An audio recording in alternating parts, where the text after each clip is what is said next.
Arturo Fuente goes old school with a newer cigar line. Will it make the grade?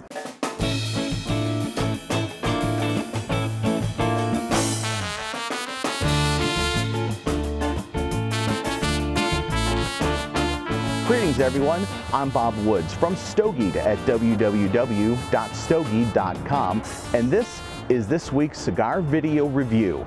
I'm also one of the national cigar examiners at examiner.com, located, well, at www.examiner.com.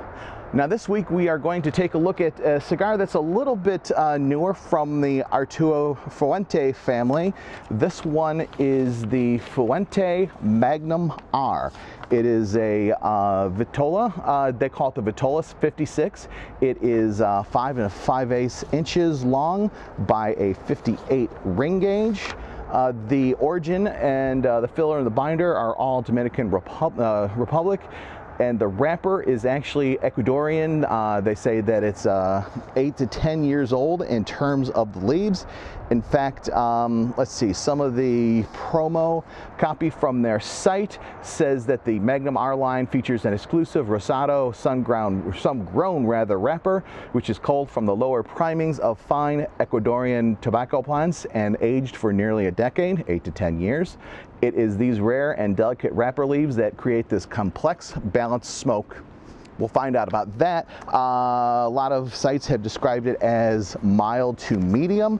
Definitely looking to get out of the heavier ones that we've reviewed for the past couple weeks, basically because I'm coming off of a cold, and I think that anything overpowering right now would just absolutely knock me out.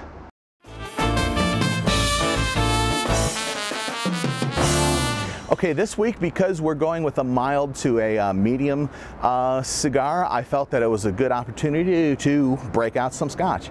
This is my one of my favorites, the Balvenie. I don't know if I'm pronouncing that right, but it's the Balvenie 15-year-old single cask single malt Scotch whiskey. This is from the Highlands. What they do with this is each bottle, or bottles come from a single cask. The cask is noted actually on here, and because of that, they say that the flavors may vary slightly from bottle to bottle. I've noticed that just a very little bit, but not a lot.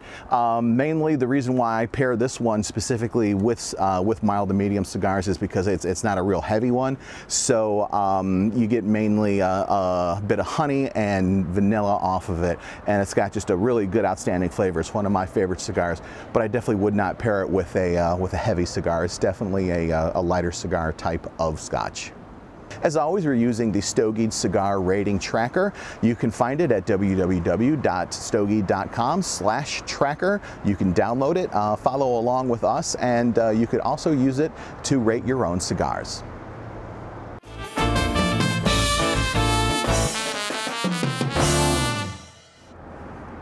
Aesthetics-wise, this is a really nice cigar. One thing that I have noticed in other cigar reviews and my research for this that I'm seeing as well is there is a little bit of glue that you can see at the very bottom. I don't think that it's going to make a big deal in terms of the taste of the cigar, but there it is.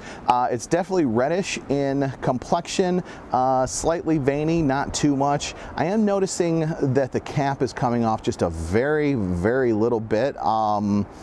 That shouldn't be a big deal because it's going to be coming off, but that's just something to note more in the construction more than anything else. So I would say in terms of aesthetics, this puppy rates a solid 4.3. The band is also really neat too. It's kind of reminiscent of the Fuentes, but it's not, it's not their typical brand.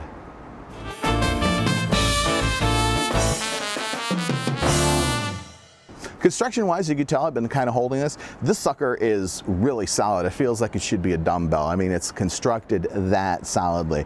I'm actually kind of hoping that it doesn't have a tight draw because of it, but very, very nicely constructed. Like I said, I am going to actually take off 1/10 of a point for the you probably can't see this. I don't even know why I'm holding it up, but for the cap itself. So construction wise, I'm giving this a 4.3 as well, and but it's still a very nicely constructed cigar overall.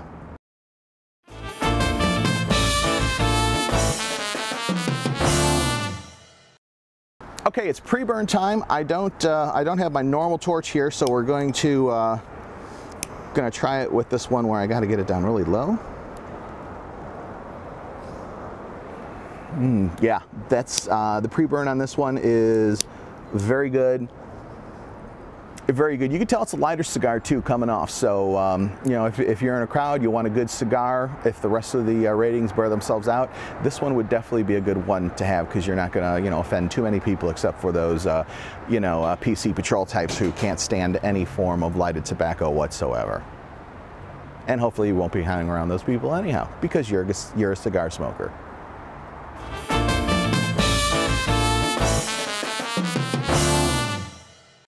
We're at the flavor start section of this cigar right now.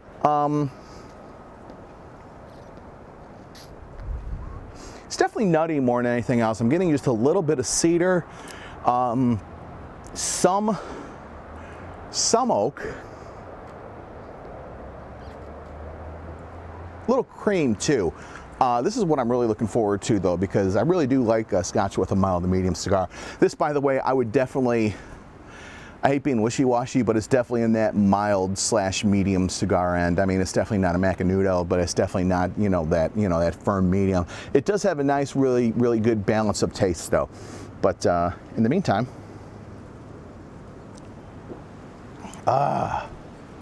yeah, that's actually a perfect pairing. Mild to medium cigars and a slightly sweeter Scotch, there's nothing else like it. So for the start part of this rating, I'm going to give the Arturo Fuente a very solid 4.4.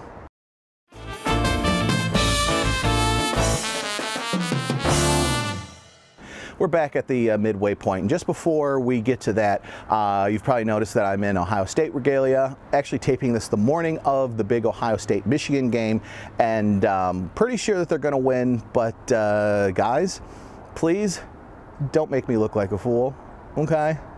Appreciate it. Now, let's get to the midway point. First of all, I really like the cigar overall. It's going to get high marks. You're going to be fine with it if you go ahead and decide to purchase it and have it. The interesting thing that I'm discovering about this, it's almost a nub-like experience in that it really hasn't changed much at all between when I first lit it and at this midway point. Believe me, that's a good thing. I'm still getting cream, still getting a little bit of oak.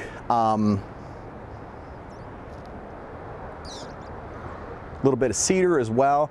It is just a wee bit tight in terms of the draw, but it's nothing objectionable. You know, when you put together a really solid cigar like this, I would almost expect maybe a little bit of a draw. I wouldn't even call it a problem, just a situation, but it's nothing objectionable. So I think at the midway point, we are going to give this a solid 4.4 as well, and we will see you back here for the end point.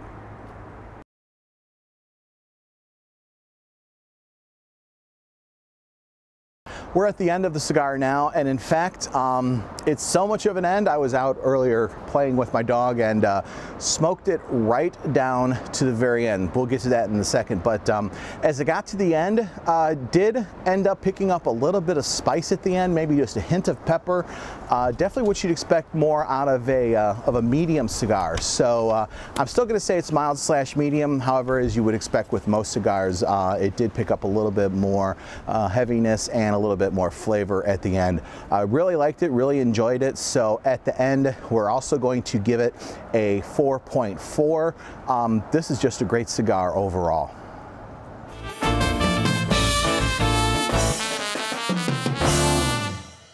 In terms of the finger burner thing, because I actually did it, we're definitely going to say, oh yeah, this puppy is definitely a finger burner.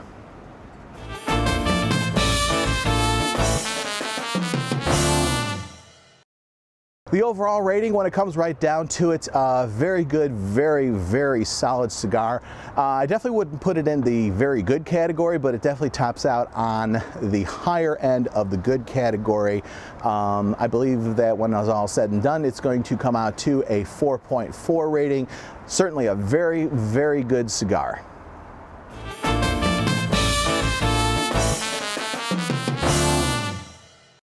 thumbs up or down time, considering that it got a 4.4 average rating, and its price, which was $7.75 that I obtained from a tobacconist here in the DC area.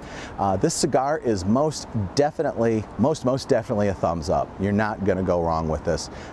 You could pair it, like I said, with a cigar, with a Scotch. I mean, many types of beers would go rather well with it. I wouldn't go with a heavier beer, but it's definitely thumbs up.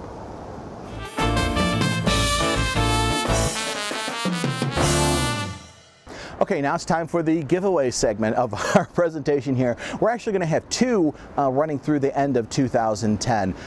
For details on that, we have a special page prepared for you at the Stogie'd site that explains both not only the weekly cigar giveaway that we have, but also a contest that we're having where cigar lovers who follow us on Twitter, and for all of our newer Twitter followers, can actually use a combination of Twitter and the cigar rating at the Stogie'd page to suggest cigars that we smoke throughout the end of the year. So in other words, I'm throwing it all out to you guys. You tell me what cigars that you think I should rate here on camera. I will take the best one from each week, and then in addition to the two that we're already giving away, I'm also going to give two to the person who makes the best argument in the shortest amount of time possible, because I don't want you know, paragraphs or anything like that. But convince me why I should smoke the cigar that you're suggesting. I will pick the winner, and that person will receive two of the cigars that they rated. The one thing that I ask is, you know, because cigar companies still don't know me, and you know, I'm anything but being flooded with free samples and things like that, which is something that I really don't want to have. But anyhow, just make sure that they're not, you know, $20 or $40 sticks. Definitely, you know, anywhere in the $5 to $10 cigar range or price for cigar would be perfect for these ratings. So to find that, you will go to www.stogie'd.com/giveaways. That's with an S. www.stogie'd.com/giveaways. Next week's cigar? I don't know. We're going to be waiting for some of the entries for the contest, and we will not reveal what cigar it is until you see it here on tape. So until then, I'm Bob Woods from Stogie'd and also from Examiner.com, wishing you a great week, and we'll see you back here next week.